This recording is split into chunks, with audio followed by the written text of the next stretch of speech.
Price point of under $40,000 Canadian. You get all-wheel drive, a turbocharged engine, a ton of space, class-leading technology, but there's one thing that's really, really missing on the 2025 Kona N-line. Michael, do you know what it is? Don't spoil it. Something to do with the back end. So in today's video, Michael and I are giving you a full in-depth walkthrough of everything you're gonna get in the 2025 Kona N-line and everything you're not gonna get, and it's one major thing. If you've seen our videos in the past, you may already know what it is, but try not to spoil it in the comments just yet. Oh, hold on, we're getting an ad. You guys, we get ads too. Now, of course, this is a live stream video, so we're doing this in real time, no script, just us, knowledge, and the vehicle, and we are open to questions. So if you guys would like to comment on the live chat, you certainly can. Ask us something you'd like to know about the vehicle, something about the other vehicles in our lineup. Just ask us questions, and we're here to answer them for you.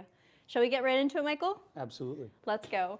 So this one is priced at $35,749 Canadian, and honestly, that's an amazing price point. You get a ton in this vehicle. More specifically, when you reach the N-line and N-line Ultimate, that would probably be my choice for the Kona, thanks to its turbocharged engine. If you appreciate a little bit more pep in your vehicle's step, it will definitely make a difference. But it's not just the powertrain, you also get a different styling. So let's take a look at the front end to get a grasp of that. One of the big changes is going to come down to your front bumper and lip. So you're going to get a lot of dark accents, including this bumper piece right over here that has a nice piano black finish. You also have these active shutters as well too, which will open and close as the vehicle sees fit, just to give you some more cooling to the engine. The beautiful paint color on this vehicle is a dark gray metallic finish today. I think it looks absolutely stunning. Definitely prefer this over a complete black, because if you are keeping your vehicle in the long term, gray holds up way, way better, especially here in Canada with our salty winters. The N-line is going to be the introductory trim level to this full span LED daytime running light. It expands all the way across the hood and really gives this vehicle a RoboCop-esque, modern yet retro yet futuristic look. How can you be all three at once? I don't know, but the Kona does it, and it does it well. Your headlamp unit is also going to be a full LED, so I'll have Michael get a little closer there. High and low beams, as well as your positioning lights, and of course that daytime running light. Everything is LED in this vehicle. You also have intelligent high beam assist, so if you are someone who lives in a more rural scape, you will appreciate that. Essentially, it shuts off your high beams when it senses another car or sufficient light around you. So you never even have to think about that. I love the front end of this vehicle. I think it definitely makes a difference when you reach to the N-line. I think it definitely looks sportier and gives you a little bit more of a fun edge for the Kona. Let's pop the hood, talk about the powertrain, because that's probably my second favorite aspect of this car. So like I mentioned earlier, it is turbocharged. This is going to be your introductory trim to the 1.6 liter GDI turbocharged powertrain. It's going to give you 190 horsepower with 195 pound-feet of torque. And while those aren't race car numbers, it's certainly an improvement from the 147 that you get on the naturally aspirated. Now, with great power increase does not come a lot more fuel consumption. You only get 9 liters per 100, you get 9 liters per 100 kilometers with this powertrain, which isn't all that bad, especially considering it's front all-wheel drive. All right, I'm really messing up, you guys. I missed my Charlotte. Usually Charlotte's filming with me, but today I got Michael. Just kidding, we still love Mike. For the powertrain, like I said, 190 horse with 195 pound-feet of torque. The fuel delivery is gasoline direct injection, and that is mated to an 8-speed automatic transmission. In the past, the Kona did have a 7-speed dry type dual clutch. Oh my gosh, I can't speak English today.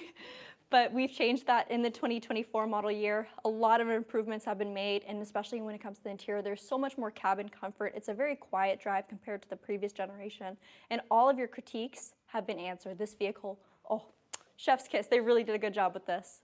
Let's take a look at the wheels. These are 19-inch alloys, exclusive to the N-line and the N-line Ultimate. Such a unique design. I think the paint of the wheel really matches the exterior color as well too. Of course, that'll be subject to whatever exterior color you get. Only the gray will match. But you do get the lighter accents as well to kind of break things apart, make it look good. All-season tire comes with the vehicle. This is an all-wheel drive vehicle. You can only get all-wheel drive on the N-lines and the N-line Ultimates. There's no front-wheel drive option, but it does have a front-wheel drive bias. So if you are driving on a beautiful day like today on pavement, it's only going to really use front-wheel drive unless you're starting from a standstill. Then it'll kick in power from the rear. The vehicle is smart enough to sense when you do need a little bit of extra power, and then it'll incorporate it as needed, so you don't have to think about it. There is N-line badging on the fender as well too, which I think looks good. Definitely separates it from the rest of the herd. And for the actual wheel arches, you'll notice there is a little bit of cladding, but it's not in plastic, like that unfinished, unpainted plastic, so it looks good and the vehicle blends in quite nicely. Michael, have you seen the other trim levels of the Kona where you have those stark black wheel arches? Yes, I have. Were you a fan of it? I wouldn't say I am. Not entirely. You're trying to be nice about it. I'm going to be honest. Unless I'm getting a black exterior paint, I don't love that dark contrast look. You might love it, but it's not my favorite. There's definitely some, I guess, good things about it, but this definitely looks better without a doubt. For ground clearance, the minimal ground clearance is 210 millimeters. Should I convert that into centimeters for you guys? No. All right. Would that be in centimeters? I don't know. I don't want to think about that right now. All right, for our mirrors, we get a mix of black and a little bit of body color, or sorry, black plastic along the bottom. Turn signal indicator, it's an LED, and then you do have blind spot detection on this vehicle as well, so that will of course illuminate your mirrors based off if there's a vehicle in your left or right blind spot. This vehicle is also going to give you digital key to touch, and this is the first generation of Kona the 2024 was the first generation of Kona that introduced this. So essentially you can unlock, start, and drive your vehicle utilizing your phone, but if you don't want to do that, you can still have comfort or proximity access by just putting your hand behind the handle as long as the key is somewhere on your person or in your bag, something like that. As long as you're close enough, you never really have to touch your key, and that is a great function to have. You do get these nice flush roof rails, so if you'd like to utilize rooftop storage, you certainly can. And then for your pillars, they're just a solid black plastic finish. All right, working our way to the back end of the vehicle, we have the hatch open because we're trying to hide the one thing that's changed for the 2025. We still got the same amount of space, still a ton of crossover utility, but let's get that guy out of the way. You guys ready for this? No more wing. So yes, the wing has left for the 2025 model year.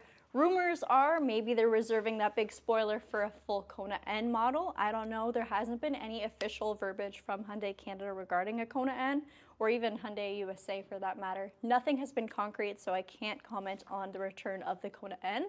However, I think that is a great theory. All right, so it's gone now. That was my big selling point for the back end of this car. Let's talk about what we still got though. Rear wiper. It's the little things in life. There is a little bit of a spoiler featuring your high-mounted stop lamp. It covers a good amount. I would love to see the inclusion of the... Everything okay, Michael? Okay, no, we're good. Okay. It went black for a minute. Oh, the screen went black? Yeah. Okay, that probably means it glitched out for our viewers. I don't know how much of this has been gone, but I'll give the spoiler again. The spoiler's gone.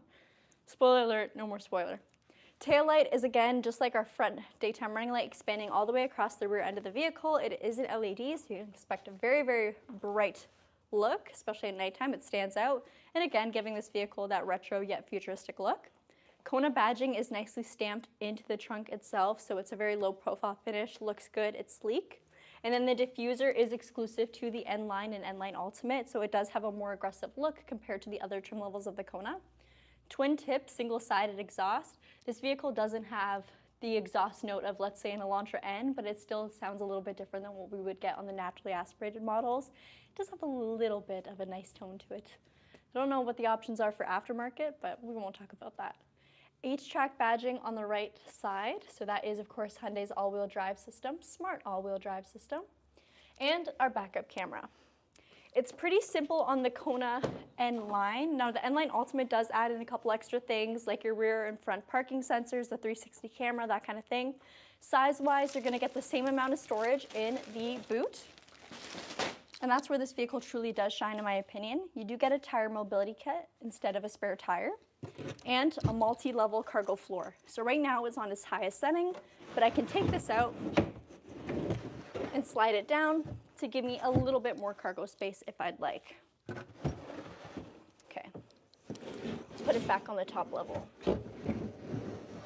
It's never very graceful. Okay, now for your rear seats, they do fold down in a 60-40 split. Here's your 60, here's your 40, and each seat does have car seat tethers, so for your little ones.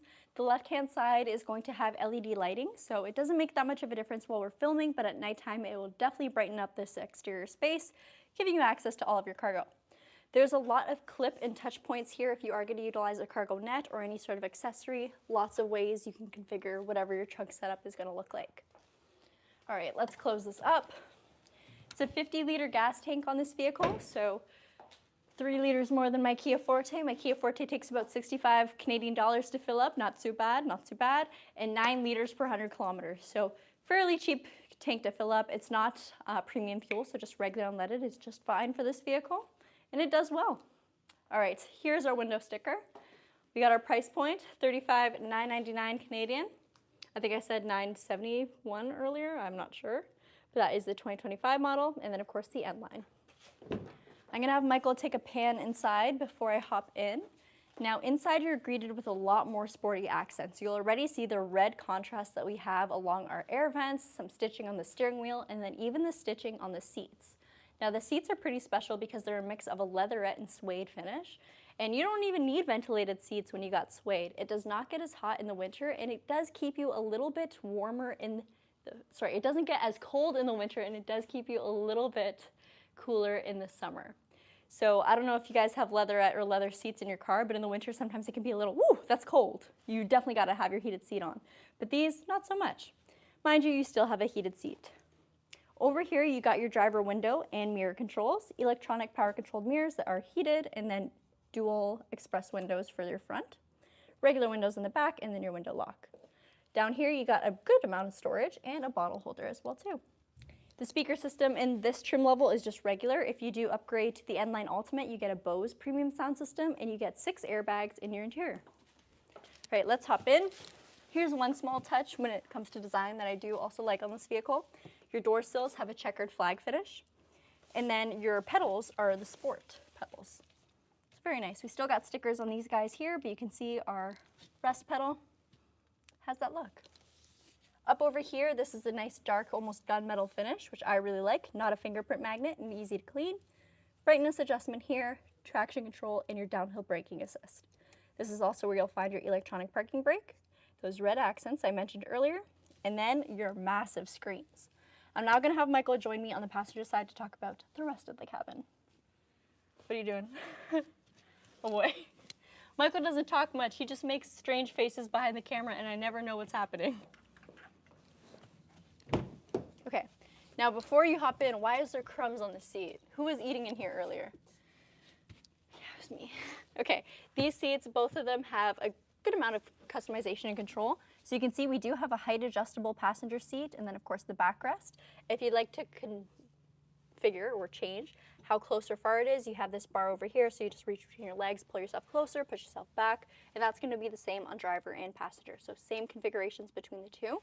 No power seats on the N-line, that's reserved for the N-line Ultimate, and it's driver only. The seats, again, we'll get a closer look at some of the accents on them. You get the red striping down the middle, cutting off just a little over halfway, the red stitching along the sides, and N badging on the upper backrest.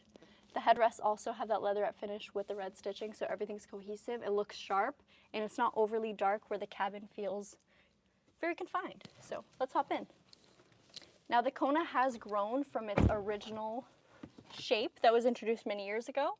This is the second generation of the Hyundai Kona. It's longer, it's wider, it's more spacious, and it's definitely more tech forward. And when I'm talking about the tech, this is what I mean. So you may see giant screens and think, oh no, I'm gonna have to do things like turn on my heated seats or just do minor changes all from the screen. No, Hyundai has made a commitment to still keep buttons in their vehicles, so all the things you wanna do on the fly are just at the press of a finger. The screen though, the screen is still fairly simple to use, even though it looks large and intimidating. So it's 12.3 inches of real estate over here and 12.3 inches for your digital instrument cluster. We're going to do things backwards today and talk about the main screen before the cluster, so let's get into it. Your home page is fairly simple, and the best part is you can customize it. So if you never really use your media or Sirius XM, you can throw it to the back and keep the more relevant things up at the front end for you. Right now it's in guest mode, but you can also have your own driver profile. That way, if you do share this vehicle with somebody else, you hop in and everything is tailored to your preferences. I want to quickly show setup and then vehicle, because this vehicle comes with a ton of safety functions and it can be a little bit intimidating. One thing a lot of drivers find, especially if this is their first new car in a while, is that there may be some functions that they're simply not used to or maybe they don't like, and here's where you go to turn them off. So your smart cruise control is going to change based off what's happening to the traffic ahead of you. So if there is stop and go traffic, your vehicle will slow down and come to a stop, then get you right back up to speed. That can intimidate a lot of people, so if you'd like to shut the system off or make it a little bit more or less sensitive, here's how you do it. You'll go to Smart Cruise Control, change the following distance, change the acceleration speed, even the reaction speed, just to make it more tailored to how you would probably drive. There's also things like the forward collision avoidance, driver attention warning, and rear cross traffic alert. Seriously, there's a lot of safety in this vehicle. One of my favorites has got to be the forward collision avoidance. Essentially, that radar plate up at the front is going to monitor if there's a risk of a collision, provide you a warning, and then even take corrective braking action to avoid said collision. Works with pedestrians, cyclists, and other vehicles, so it's really great for a city type commute or drive because it's always keeping a lookout even if maybe it catches you slipping. It's a good thing to have on. Definitely recommend leaving that one on. Just underneath that, we have some of our vents, our push to start, and then real buttons for things like home, maps, search media, your hazards, seek and track, and then even a favorite button. Favorite button's great because depending on what you use most in the screen, you can just have that be a shortcut to said feature. And then the map button, even though this vehicle doesn't have in-house navigation, will utilize your phone's map. So if you'd like to utilize your Google Maps or Apple Maps from your phone, press that and that's an easy shortcut to get you there. Speaking of Apple CarPlay and Android Auto, it's actually wireless in this vehicle. So starting in 2024, our 12.3-inch CCNC screens give you wireless CarPlay and Android Auto, just what the people were asking for. Underneath that is your climate control. Huge deal that this is actually button and toggle style. So you got your temperature here, it's dual zone, so driver and passenger. You can sync things up, turn on your AC, front and rear defrost, and then you've got your auto, off, recirculated air, and fresh air function. Down here, some more tech and connectivity. We got a wireless phone charger, data transfer or charging USB-C. You can switch between the two here. Charging USB-C, and then of course that wireless charger again. Down here, a little bit more quick access driver comfort and drive modifications. So heated seats for driver and passenger, heated steering wheel at 2 different levels, and then if I twist this dial here, I can change the drive mode that my vehicle's in. So as the N-line suggests, you'd probably expect a sport mode. That's what we got. You can either drive this thing in normal or sport. This will change the gear shift points, also the throttle response and just the feel of the vehicle. So you'll notice the vehicle is going to be a little bit more, I don't want to say lurchy, but quick to move. So it's going to adapt to your throttle response a little bit quicker, which is a lot of fun to drive with. And it will consume a little bit more fuel, but not so much so that it doesn't make it worth it. It's all about miles per gallon. And then if we press this button down, we get into terrain modes where we can put this vehicle in snow, mud, and sand. That will help with the all-wheel drive torque distribution to make sure you have a stable drive, whatever the weather, whatever the terrain that is. One more button down here, it's going to be your camera button. So if I give this a press, it's going to showcase whatever my back end camera is picking up. And you can see we got our mats and we got Teddy down. Leave a like on this video if you want us to revive him, bring him back. If not, he's going to stay there for a long time. All right, over here, because we no longer have our gear shift in the very center, we have a ton of usable space in the console. So we got our cup holders that retract. This is great for those larger water bottles or just if you like to use this for more so storage instead of drinks. There is a movable or removable little wall here. And your center console space isn't really space. It's not concealed, it's not closed off, it's not private, it is pretty open concept, but that's modern, right? This is probably my least favorite thing about the Kona, but it's totally workaroundable because you do have a pretty large glove box and you do have this extra shelf here that is fairly hidden. Speaking of the extra shelf, it's fairly deep and it does have a little bit of a lip, so if you have something like a phone in there or glasses, it won't fly away if you make a hard turn or hard brake. And then Michael, do you want to open this glove box? Perfect. Anything you'd like to say about it? Actually, it's pretty deep and it fits all probably the things that you need hidden. Look at the camera while you talk. But yeah, no, I think it's pretty deep, and most of the vehicles now, they don't have nearly enough space in there. So, and if you have an iPad or something that you would like hidden away from plain sight, definitely this one would fit it. It works good. All right, let me take that from you. I'm just going to quickly talk about the steering wheel and the instrument cluster. First, I'll move my seat back. All right, so what we got over here is a regular shaped, so circular steering wheel. I'd love to see a D-cut on this, but it's okay because we still got a lot of sporty accents like the perforation on the sides, the red stitching, and then the N badge on the bottom. There's a slight pillar of piano black as well too, just to add some spice. Center logo is not the Hyundai logo, it's actually Morse code for H, and I think it looks really good, very modern. Left-hand side is quick access to your driver convenience and safety, so we got our cruise control button here, set your speed with the toggles, set your following distance with that button there, and then a quick button to turn on or off your lane follow assist. Essentially, it's just a steering assistance, keeps you centered in your lane and sees on upcoming changes like a curve in the road and takes it for you. Here we got our paddle shifters. So because we no longer have a traditional gear shift that you can tip over to the left and manipulate, we got to use our paddles. I really like it. I think it looks good, and obviously works with your 8-speed. Up in the cluster, it's another 12.3-inch display, digital speedometer and tach. I'm trying to get the speedometer to come up on the right side, or sorry, tach. There you go. You can change the theme, and it also does change a little bit with the drive mode.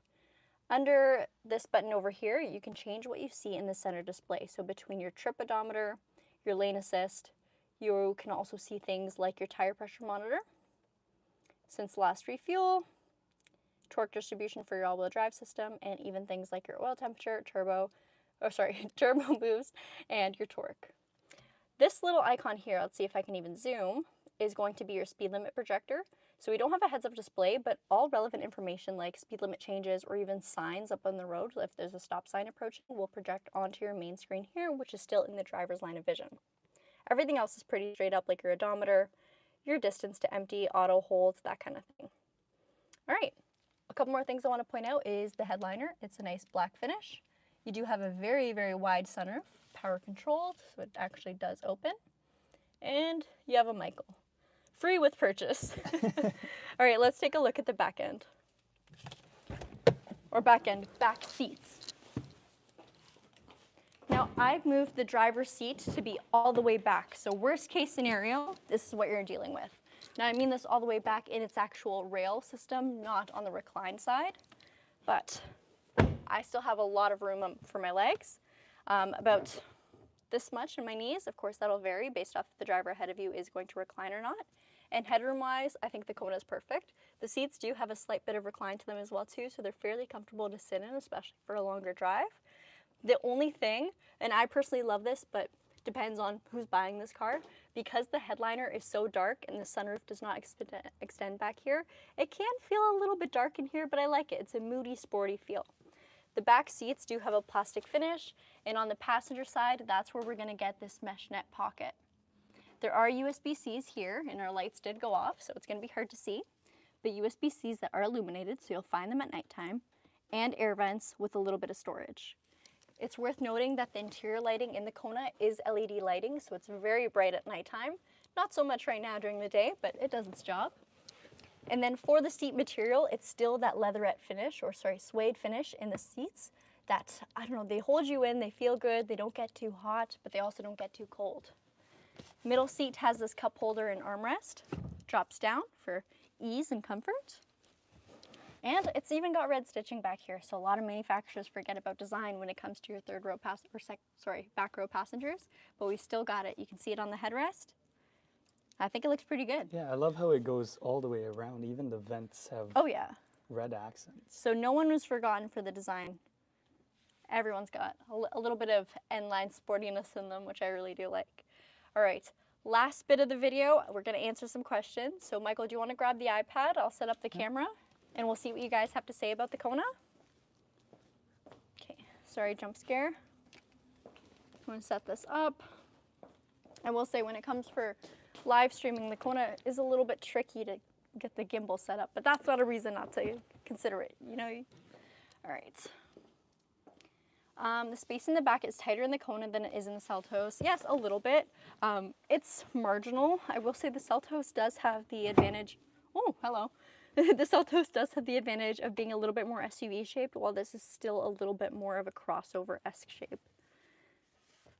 I am out of breath. I miss my Charlotte. For those of us that shift between multiple vehicles on a regular basis, it would be nice if they would standardize what goes on what side of the steering wheel. Yes, and I am very big on this. Oh my goodness, let me just flip the camera and show you guys again. So on most of our Kia vehicles, except for our EVs, things are reversed. So my personal vehicle has things like the Bluetooth favorites media on the left-hand side and the driver assistance on the right-hand side. I can't tell you how many cars I get into every day between Kia and Hyundai, and it's so mixed match. Why don't they just stick to one side? I don't understand why, but Now that you mentioned that, I just noticed. Oh, it makes me so mad sometimes.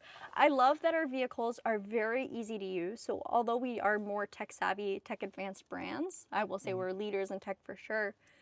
I don't know why we can't stick to one side. I don't get it. I wish I put a poll in the chat. We could have picked left or right. So I would say right, yeah, because that's essentially what I'm used to. yeah, And I just noticed that. yeah. It drives me nuts.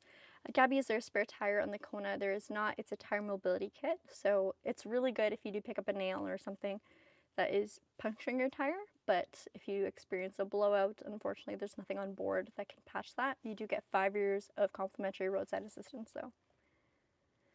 I will say we've been pretty real in this episode. We've talked about things that we like, things that we don't like, some downfalls. Leave a like for the honesty. I love the taillights. Yeah, the taillights are wicked. Front end's taillights really are cool good. too. Yeah.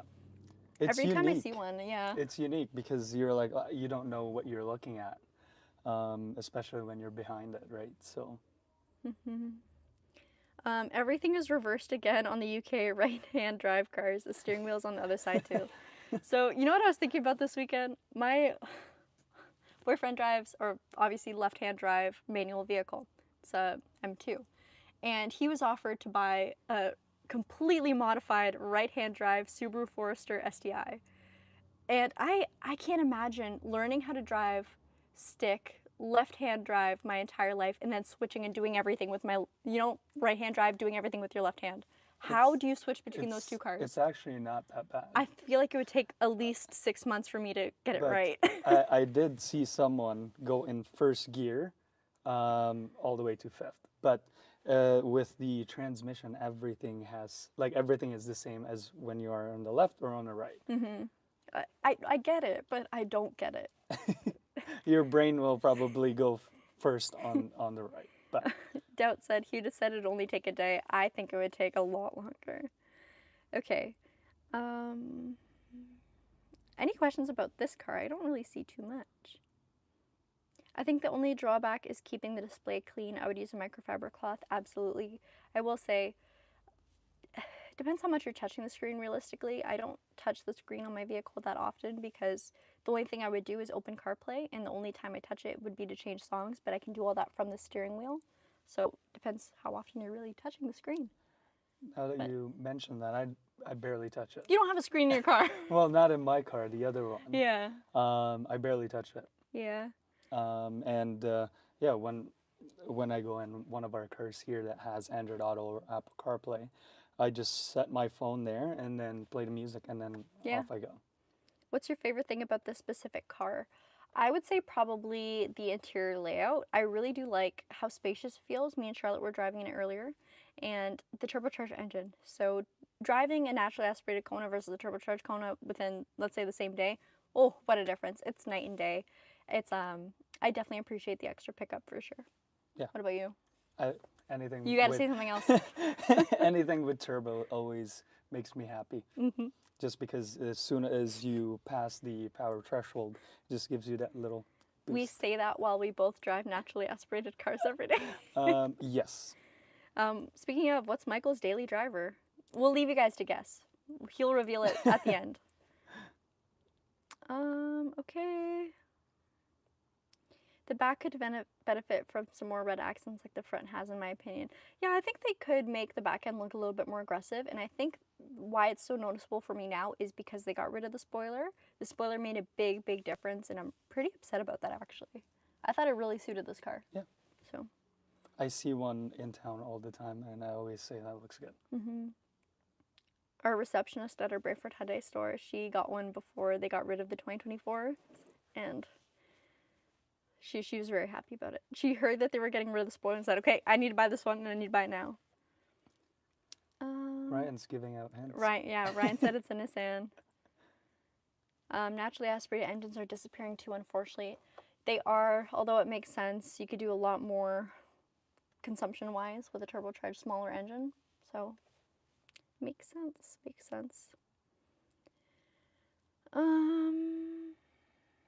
Anything you want to answer, Michael?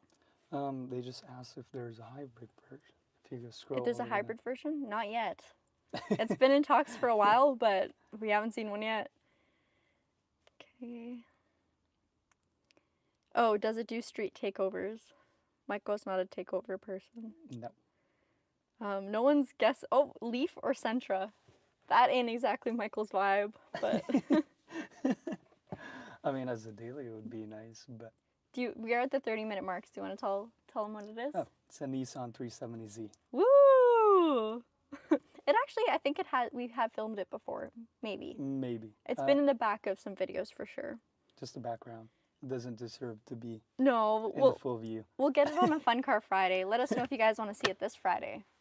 Right? Will it be here? Yeah, absolutely. All right.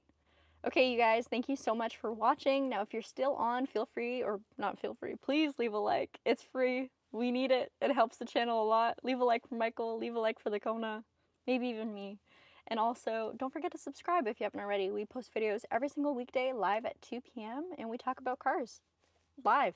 No script. No nothing. All right, and if you are watching in the future and you couldn't leave a comment on the live stream, leave a comment as a regular comment and we will get back to you as soon as we can. Bye-bye.